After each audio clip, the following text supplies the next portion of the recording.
කොහොමත් එක කැලෑවක හා අම්මෙක් එයාගේ පැටව් ටිකත් එක්ක ජීවත් වුණා.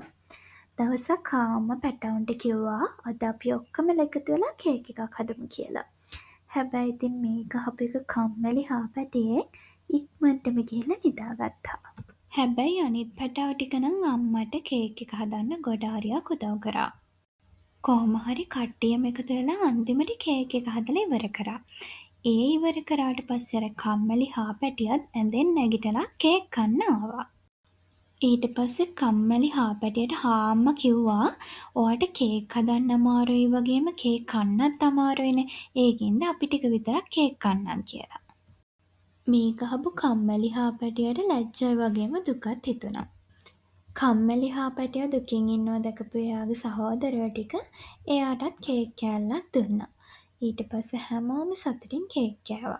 ඉතින් හාම්මා මේ කම්මැලි පැටියාට කිව්වා මීට පස්සෙවත් ඔයා කම්මැලි නැතුව හොඳට වැඩ කරන්න ඕනේ. එතකොට තමයි ඔයාටත් අනිත් අයට වගේ දේවල් ලැබෙන්නේ කියලා.